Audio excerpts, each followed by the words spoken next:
दोस्तों, क्या आप जानते हैं कि हजारों किलोमीटर दूर इंडोनेशिया इथोपिया में हुए ज्वालामुखी विस्फोट का असर भारत के आसमान और हमारी उड़ानों पर भी पड़ रहा है।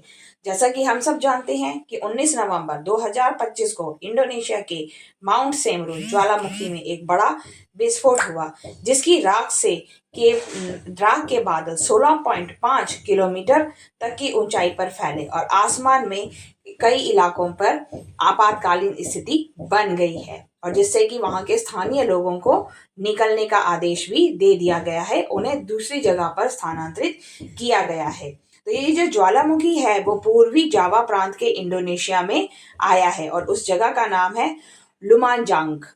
और ज्वालामुखी जब फटता है तो उसमें से राख निकलती है, गैसें निकलती हैं और लावा निकलती हैं। और ये जो राख के बादल हैं वो 10 से 15 किलोमीटर तक ऊपर जाते हैं, और ये बादल हवा के साथ हजारों किलोमीटर तक भी फैल सकते हैं। और जैसा कि हम सब जानते हैं कि दिल्ली पर इंडोनेशिया और ज्वालामुखी राख के बादल का सीधा असर नहीं हुआ है, हवा की कारण थोड़ा बहुत इसका असर पड़ा है। इसका मेन असर पड़ा है हमारे भारत दिल्ली की फ्लाइट्स के ऊपर, और कई अंतर्राष्ट्रीय उड़ानें रद्द कर दी गई हैं और कई उड़ानें देरी से भी चल रही हैं, क्योंकि इस राख के अंदर काफी बारीक कण होते हैं जिससे कि विमान के इंजन पर असर होता है।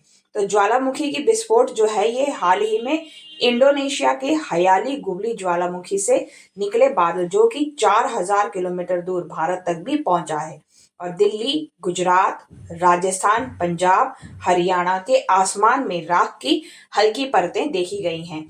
और मौसम विभाग ने साफ कर दिया है कि यह राख अभी ऊंचाई पर है और एक्यूआई इंडेक्स को कोई असर नहीं हुआ है। और जैसा कि हम सब जानते हैं कि दिल्ली का जो एक्यूआई इंडेक्स है वो अभी 27 नवंबर को भी 350 से 400 450 के बीच चल रहा है।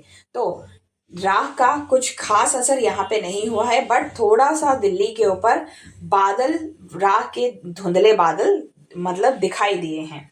और इसका मेन असर हुआ है कि फ्लाइट पर राख के कारण कम से कम 7 अंतर्राष्ट्रीय उड़ानों को रद्द कर दिया गया है और 12 से अधिक उड़ानें देरी से चल रही हैं।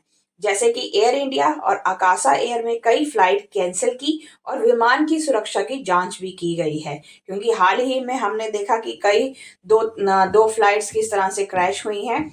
तो नागरिक उड्डयन महानिर्देशालय डीजीसीए ने एयरलाइंस को सलाह दी है कि वो राख वाले क्षेत्रों से दूर रहें। और राख के बादल धीरे धीरे भारत से बाहर चीन की ओर बढ़ गए हैं, जिससे कि स्थिति थोड़ी सी सामान्य हो गई है।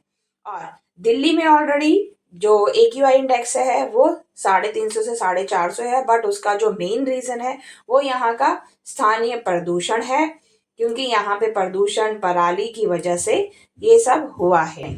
तो दोस्तों, ज्वालामुखी चाहे दूर हो मगर उसका असर हमारे देश पर भी पड़ सकता है, और खासकर उड़ानों पर और मौसम पर। और ऐसे में मौसम विभाग की जानकारी को आप ध्यान में रखें। तो अगर आपको ये वीडियो में जानकारी मिली है तो इसे लाइक करें, शेयर करें और चैनल को सब्सक्राइब करना ना भूलें।